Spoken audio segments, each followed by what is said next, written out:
Hello ಸ್ನೇಹಿತರೆ, ನಮಸ್ಕಾರ. ಸ್ವಾಗತ ಸುಸ್ವಾಗತ. ಇವತ್ತೊಂದು ಇಂಪಾರ್ಟೆಂಟ್ ವಿಷಯದ ಬಗ್ಗೆ ತಿಳ್ಕೊಳ್ಳೋಣ. ಏಕೆಂದರೆ ಇದು ತುಂಬ ಜನಕ್ಕೆ ಗೊತ್ತಿರಲ್ಲ, ಭಾಳ ಕನ್ಫ್ಯೂಷನ್ ಆಗುತ್ತೆ. ಈವನ್ ತುಂಬ ಓದಿದವ್ರಿಗೂ ಸಹ ಕಷ್ಟನೇ. ಏನಂದರೆ ನಮ್ಮ ಜಮೀನಿರುತ್ತೆ, ನಮ್ಮದು ಸೈಟ್ ಇರುತ್ತೆ, ಅಥವಾ ಏನೋ ಒಂದು ಜಾಗ ಇರುತ್ತೆ, ಅದ್ರದ್ದು ಸುಮಾರು ಡಾಕ್ಯುಮೆಂಟ್ಸ್ ಬೇಕಾಗುತ್ತೆ. ಪಾವತಿ ಖಾತೆ, ಪೋಡಿ, ಪಹಣಿ, ಟಿಪ್ಪಣಿ, ಆಕಾರ ಬಂದು, ಹದ್ದುಬಸ್ತು, ಖರಾಬು, ಮತ್ತು ಜಮೀನು, ವಂಶಾವಳಿ, ಹೀಗೆ ಅನೇಕ ಡಾಕ್ಯುಮೆಂಟ್ಸ್ ಬಗ್ಗೆ ನಮಗೆ ಕರೆಕ್ಟಾಗಿ ಗೊತ್ತಿರಲ್ಲ. ಅದ್ರ ಬಗ್ಗೆ ಕಂಪ್ಲೀಟಾಗಿ ತಿಳ್ಕೊಳ್ಳೋಣ. ಅದಕ್ಕಿಂತ ಮುಂಚೆ ಯಾರೆಲ್ಲ ಚಾನಲ್ನ ಹೊಸ್ದಾಗಿ ನೋಡ್ತಿದ್ದೀರಾ, ದಯವಿಟ್ಟು ಸಬ್ಸ್ಕ್ರೈಬ್ ಮಾಡಿ, ಬೆಲ್ಲೈಕನ್ ಪ್ರೆಸ್ ಮಾಡಿ. ನಿಮ್ಮ ಸಪೋರ್ಟ್ ಇದ್ರೇ ನಾವು ಹೇಳೋಕ್ಕಾಗೋದು ಅಥವಾ ಹುಡ್ಕೋಕ್ಕಾಗೋದು. ಏಕೆಂದರೆ ನಾವು ಇನ್ಫಾರ್ಮೇಟಿವ್ ವಿಡಿಯೋ ಕೊಟ್ಟರೆ ಯಾರೂ ಸಪೋರ್ಟೇ ಮಾಡಲ್ಲ, ಅದೊಂದು ಭಾಳ ಬೇಜಾರಿದೆ. ಇರಲಿ, ಬಟ್ ನಮ್ಮ ಪ್ರಯತ್ನ ನಾನು ಮಾಡ್ತಾ ಇರ್ತೀನಿ. ರೈತರಿಗೆ ಜನರಲಿ ನೋಡಿ ಸುಮಾರು ಡಾಕ್ಯುಮೆಂಟ್ಸ್ ಬೇಕು ಅಂತ ಹೇಳ್ತಾರೆ. ಅದರಲ್ಲಿ ಮುಖ್ಯವಾಗಿ ಪಾವತಿ ಖಾತೆ ಅಂದ್ರೇನು, ಪೋಡಿ ಅಂದ್ರೇನು, ಟಿಪ್ಪಣಿ ಅಂದ್ರೇನು, ಆಕಾರ ಬಂದ್ ಅಂದ್ರೇನು, ಹದ್ದುಬಸ್ತು ಅಂದ್ರೇನು, ಖರಾಬ್ ಜಮೀನು ಅಂದ್ರೇನು. ಈ ಥರ ತುಂಬ ಇಂಪಾರ್ಟೆಂಟ್ ವಿಷಯಗಳಿರುತ್ತೆ.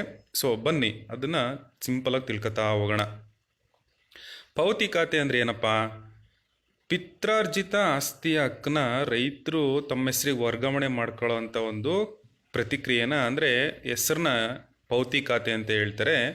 ಅಂದರೆ ಮುಖ್ಯವಾಗಿ ಪಿತ್ರಾರ್ಜಿತ ಅಂದರೆ ನಿಮ್ಮ ತಾತ ಅವ್ರ ಕಡೆಯಿಂದ ಹಂಗೆ ಬಂದಿರುತ್ತಲ್ಲ ಅದು. ಇದು ಪತ್ನಿ ಅಥವಾ ಮಕ್ಕಳಿಗೆ ವರ್ಗಾವಣೆ ಆಗಬೇಕಾದ್ರೆ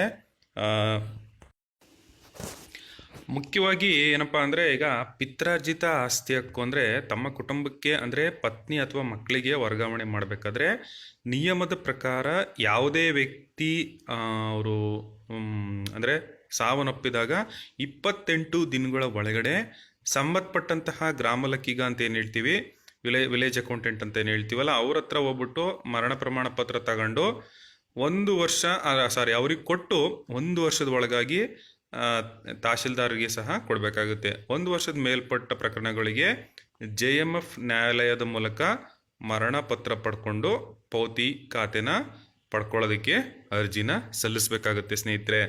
ಅಂದರೆ ಗೊತ್ತಾಯ್ತಲ್ಲ, ಪಾವತಿ ಖಾತೆ ಅಂದರೆ ಪಿತ್ರಾರ್ಜಿತ. ಇನ್ ಕೇಸ್ ಇದ್ದರೆ ಓಕೆ, ಇಲ್ಲ ಅಂದರೆ ಈ ರೀತಿ JMF ನ್ಯಾಯಾಲಯದ ಮೂಲಕ ಮರಣ ಪ್ರಮಾಣ ಪತ್ರ ಪಡ್ಕೊಂಡು ನೀವು ಮಾಡ್ಕೋಬೇಕಾಗತ್ತೆ. ಎರಡನೇದು ಬಂದು ಪೋಡಿ ಅಂತ ಅಂದರೆ ಏನಪ್ಪ? ಸಂಬಂಧಿಗಳ ಆಸ್ತಿ ವಿಭಾಗ ಮಾಡ್ಕೊಳ್ಬೇಕಾದ್ರೆ, ಅಂದರೆ ನಾವು ಅಣ್ತಂದಿರು ಅಥವಾ ಸಂಬಂಧಿಗಳು ಆಸ್ತಿನ ವಿಭಾಗ ಮಾಡ್ಕೋಬೇಕಾದ್ರೆ ಜಮೀನಿನ ನಕ್ಷೆ ಅಂತ ಏನು ಹೇಳ್ತೀವಿ, ಆ ನಕ್ಷೆ ಚೆಕ್ಬಂದಿ ರಚಿಸಿ ಪಾಣಲಿ ಹೆಸರನ್ನ ದಾಖಲೆ ಮಾಡಬೇಕಾಗುತ್ತೆ. ಅದನ್ನು ಪೋಡಿ ಅಂತ ಕರೀತಾರೆ. ಇನ್ನೊಂದು ರೀತಿಯಲ್ಲಿ ಹೇಳೋದಾದರೆ ಬಹು ಮಾಲೀಕತ್ವದ ಪಾಣಿನ ಏಕ ವ್ಯಕ್ತಿ ಹೆಸರಲ್ಲಿ ತಯಾರಿಸೋದಕ್ಕೋಸ್ಕರ, ಅಂದರೆ ತುಂಬ ಪಾಣಿಲಿ ಹೆಸರುಗಳಿರ್ತವೆ, ಅವ್ರದ್ದೆಲ್ಲ ತೆಗೆದುಬಿಟ್ಟು ಒಬ್ಬರ ಹೆಸರಿಗೆ ಪಾಣಿ ಮಾಡ್ಕೊಳ್ಳೋದಕ್ಕೆ ಪೋಡಿ ಅಂತ ಕರಿತೀವಿ. ನೆಕ್ಸ್ಟ್ ಬಂದು ಹದ್ದುಬಸ್ತು ಅಂದರೆ ಏನಪ್ಪ? ರೈತರ ಹೆಸರಿಗೆ ಪೋಡಿಯಾದಂಥ ಜಮೀನ ಬೇರೆಯವರಿಂದ ಒತ್ತುವರಿ ಆಗಿದ್ದರೆ ಅಳತೆ ಮಾಡಿ ಅದನ್ನು ಕರೆಕ್ಟಾಗಿ ನಿಖರವಾಗಿ ಗುರುತು ಮಾಡೋದಕ್ಕೆ, ಜಮೀನನ್ನು ಬಂದೋಬಸ್ತ್ ಮಾಡ್ಕೊಳ್ಳೋದಕ್ಕೆ ಈ ಒಂದು ಪ್ರಕ್ರಿಯೆನ ನಾವು ಹದ್ದುಬಸ್ತು ಅಂತ ಕರಿತೀವಿ. ಜಮೀನಿನ ಯಾರ್ಯಾರೋ ಒತ್ತುವರಿ ಮಾಡ್ಕೊಂಡಿದ್ರೆ ಹಾಗೂ ಎಷ್ಟು ಜಮೀನು ಒತ್ತುವರಾಗಿದೆ ಅಂತ ಒಂದು ತಿಳ್ಕೊಳ್ಳೋದು ಏನಂತ ಹೇಳ್ತೀವಿ, ಆ ಕೆಲಸಕ್ಕೆ ನಾವು ಹದ್ದುಬಸ್ತು ಅರ್ಜಿನ ಸಲ್ಲಿಸಿ ನಾವು ಪಡ್ಕೋಬೋದಾಗಿತ್ತೆ. ಅಂದರೆ ನಮ್ಮ ಅಕ್ಕಪಕ್ಕದಲ್ಲಿ ಯಾರ್ಯಾರು ಒತ್ತುವರಿ ಮಾಡಿದರೆ ಹದ್ದುಬಸ್ತ್ ಮುಖಾಂತರ ಅದನ್ನು ವಾಪಸ್ ಪಡ್ಕೋಬೋದು. ಪಹಣಿ ಅಂತ ಏನು ಹೇಳಿದ್ರೆ, ಮುಖ್ಯವಾಗಿ ಪಹಣಿ ಜನರಿಗೆ ಗೊತ್ತಿರುತ್ತೆ, ಬಟ್ ಆದರೂ ತಿಳ್ಕೊಳ್ಳೋಣ. ಜಮೀನು ಯಾರ ಹೆಸರಲ್ಲಿದೆ ಎಂಬುದನ್ನು ತಿಳಿಸೋದಕ್ಕೆ ಪಹಣಿ ಅಂತ ಕರಿತೀವಿ. ಇದಕ್ಕೆ RTC ಸಹ ಅಂತಲೂ ಕರಿತೀವಿ. ಇದರಲ್ಲಿ ಜಮೀನಿನ ಹೆಸರಲ್ಲಿ ರೈತರ ಹೆಸರು ಅಥವಾ ಓನರ್ ಹೆಸರು, ಸರ್ವೆ ನಂಬರ್ಗಳು, ಖರಾಬ್ ಜಮೀನು, ಬೆಳೆ ವಿವರ, ಹಾಗೆ ಬೆಳೆ ನಮೂನೆ, ಹೀಗೆ ಅನೇಕವಾದಂಥ ವಿಷಯಗಳು ಈ ಒಂದು ಪಹಣಿಲಿ ಇನ್ಫಾರ್ಮೇಷನ್ನು ಇರುತ್ತೆ. ನಾವು ಪಹಣಿ ತೆಗೆದು ನೋಡಿದ್ರು ಸಹ ಗೊತ್ತಾಗುತ್ತೆ. ನೆಕ್ಸ್ಟ್ ಮುಖ್ಯವಾಗಿ ಖರಾಬ್ ಜಮೀನು ಅಂತ ಅಂದ್ರೇನು? ಖರಾಬ್ ಜಮೀನು ಅಂದರೆ ಜಮೀನುಗಳಲ್ಲಿ ಪ್ರಕೃತಿದತ್ತವಾಗಿ ಅಂದರೆ ನ್ಯಾಚುರಲ್ ಆಗಿ ಬಂದಿರುವಂಥ ಒಂದು ಜಾಗಗಳು, ಹಳ್ಳ ಹರಿಯೋಕೆ ಇರ್ಬೋದು, ರಾಜಕಾಲುವೆ ಇರ್ಬೋದು, ಸಾರ್ವಜನಿಕ ಬಳಕೆ ರೋಡ್ ಇರ್ಬೋದು, ಕಾಲ್ದಾರಿ ಇರ್ಬೋದು, ಅಥವಾ ಪಾಳು ಬಿದ್ದಿರೋಂಥ ಜಾಗ ಇರ್ಬೋದು, ಅಥವಾ ಖರಾಬ್ ಜಮೀನು ಅಂತಲೇ ಹೇಳ್ತಾರೆ. ಇನ್ನೂ ಹೇಳಬೇಕು ಅಂದರೆ ನೀವು ಗೋಮಾಳ ಅಂತ ಹೇಳ್ತೀವಲ್ಲ, ಈಗ ದಾರಿ ರೋಡ್ ಬಿಟ್ಟಿರ್ತಾರೆ, ಅವೆಲ್ಲದನ್ನು ಸಹ ಖರಾಬ್ ಜಮೀನು ಅಂತ ಕರೀತಾರೆ ಸ್ನೇಹಿತರೆ. ಸೊ ಇಂಥ ಜಮೀನುಗಳು ಆಯಾ ಸರ್ವೆ ನಂಬರ್ಗಳ ವ್ಯಾಪ್ತಿಲಿ ಇಷ್ಟು ಕುಂಟೆ ಅಂತ ಬರೆದಿರ್ತಾರೆ ಆಲ್ರೆಡಿ.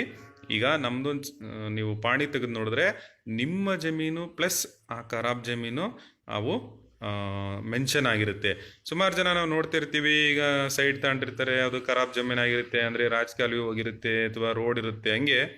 ಸೊ ಅವೆಲ್ಲ ನೀವು ಡೀಟೇಲಾಗಿ ಚೆಕ್ ಮಾಡ್ಕೋಬೇಕಾಗುತ್ತೆ ಖರಾಬ್ ಜಮೀನು ಅಂತ ಅಂದರೆ ಏನು ಅಂತ.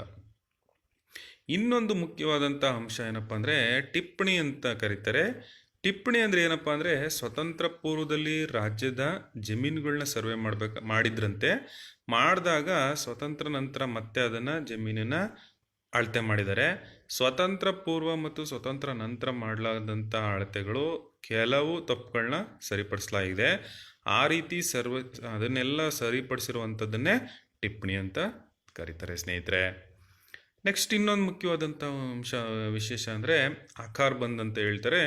ಆಕಾರ್ ಬಂದ್ರೆ ಜಮೀನಿನ ಅಂತಿಮ ವಿಸ್ತರಣವನ್ನು ಆಕಾರ್ ಬಂದ್ ಅಂತ ಕರೀತಾರೆ. ಆಕಾರ್ ಬಂದ್ ಸಹ ನೋಡಲು ಪಾಣಿ ಅಂತಲೇ ಕಾಣುತ್ತೆ.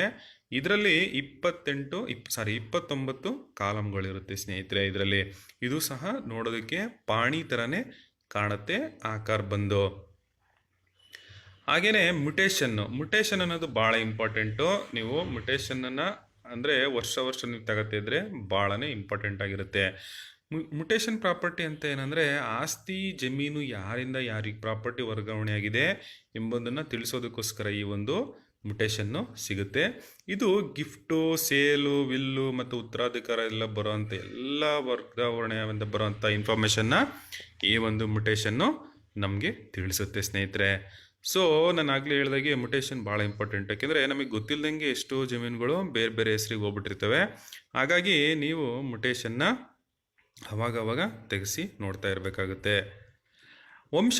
ಈಗ ವಂಶವೃಕ್ಷನೂ ಭಾಳ ಇಂಪಾರ್ಟೆಂಟ್ ಆಗಿದೆ. ವಂಶವೃಕ್ಷ ಅಂದರೆ ನಮ್ಮ ವಂಶದ ಮೂಲ ಅಥವಾ ಅದರ ಬೆಳವಣಿಗೆ, ಅಲ್ಲಿನ ಕವಲುಗಳು, ಹೀಗೆ ಅನೇಕ ಕುಟುಂಬದಲ್ಲಿ ಹುಟ್ಟಿದಂಥವ್ರು, ಮೃತಪಟ್ಟವಂಥವ್ರು ಎಲ್ಲ ಹೆಸರಿನಲ್ಲಿ ಬರುವಂಥ ಜಮೀನಿನ ಡೀಟೇಲು, ಹಾಗೆಯೇ ವಿದ್ಯಾರ್ಥಿ, ಉದ್ಯೋಗ, ವೃತ್ತಿ ಮೊದಲಾದಂಥ ಸಮಗ್ರ ಮಾಹಿತಿಗಳನ್ನು ಸಹ ಈ ಒಂದು ವಂಶವೃಕ್ಷದಲ್ಲಿ ಪಡ್ಕೋಬೋದು ನಾವು. ಅಂದರೆ ಓವರಾಲ್ ಹೇಳ್ಬೋದು ಅಂದರೆ ಲೈಕ್ ಚಾರ್ಟ್, ಎಲ್ಲಿಂದ ಶುರು ಆಗ್ತಿದೆ, ಎಲ್ಲಿಗೆ ಎಂಡ್ ಆಗ್ತಿದೆ, ಯಾರೇನು ಮಾಡ್ತಾರೆ ಅನ್ನೋ ಒಂದು ಡೀಟೇಲ್ಸ್ ಆಗಿದೆ ಸ್ನೇಹಿತರೆ ಈ ಒಂದು ವಂಶವೃಕ್ಷ. ಸೊ ಈ ವಿಷಯ ನಿಮಗೆ ತುಂಬ ಇಂಪಾರ್ಟೆಂಟು. ಆ್ಯಕ್ಚುಲಿ ಎಲ್ಲರಿಗೂ ಶೇರ್ ಮಾಡಿ, ಯಾರು ಇಗ್ನೋರ್ ಮಾಡಬೇಡಿ. ಈ ಒಂದು ಎಲ್ಲ ಡೀಟೇಲ್ಸ್ನ ತಿಳ್ಕೊಳ್ಳಿ ಅಂತ ಹೇಳ್ತಾ ಈ ವಿಷಯನ ಮುಗಿಸ್ತಾ ಇದ್ದೀನಿ. ಹಾಗೆ ಹೆಚ್ಚೆಚ್ಚು ಲೈಕ್ ಮಾಡಿ, ಕಮೆಂಟ್ ಮಾಡಿ, ನಿಮ್ಮ ಅಭಿಪ್ರಾಯನ ತಿಳಿಸಿ ಸ್ನೇಹಿತರೆ. ನಮಸ್ಕಾರ.